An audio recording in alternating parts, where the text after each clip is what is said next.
வணக்கம். திருச்சிராப்பள்ளி செய்திச் சுருக்கம் வாசிப்பவர் வசுந்தரா முரளிதரன்.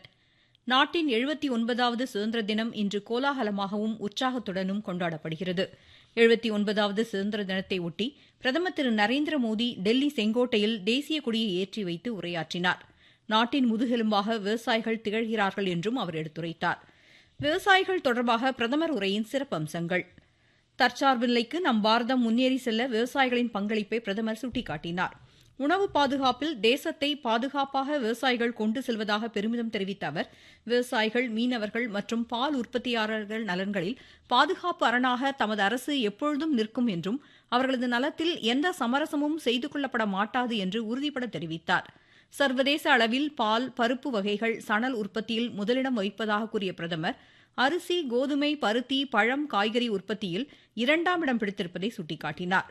வேளாண் ஏற்றுமதி தற்போது 4 லட்சம் கோடி ரூபாயை எட்டியிருப்பதாக கூறிய பிரதமர், பிராந்தியங்களுக்கிடையிலான இடைவெளியை களைவதற்காக விவசாயத்தில் பின்தங்கிய 100 மாவட்டங்களில் பிரதமரின் சிறுதானிய மேம்பாட்டு திட்டம் அறிமுகம் செய்யப்பட்டுள்ளதாக கூறினார். சிந்து நதி ஒப்பந்தத்தால் நாட்டிற்கு அநீதி இழைக்கப்பட்டிருப்பதாக கூறிய பிரதமர், இதனால் இந்திய விவசாயிகள் பாதிக்கப்பட்டிருப்பதாகவும் நம் நாட்டு விவசாயிகளுக்கான உரிமை பங்கு கோரப்படும் என்றும் எடுத்துரைத்தார். பின்னர் பிரதமர் இந்த நிகழ்ச்சிக்கு அழைக்கப்பட்டிருந்த விருந்தினர்கள் மற்றும் பள்ளி மாணாக்கருடன் கலந்துரையாடினார். இறுதியில் தேசிய கீதம் இசைக்கப்பட்டு மூவர்ண பலூன்கள் பறக்கவிட்டு சுதந்திர தின விழா கொண்டாட்டங்கள் செங்கோட்டையில் இனிதே நிறைவடைந்தது. முன்னதாக பிரதமர் இன்று காலை ராஜ்காட்டில் தேசப்பிதா மகாத்மா காந்தியடிகளுக்கு அஞ்சலி செலுத்தினார். செய்திச் சுருக்கம் நிறைவடைகிறது.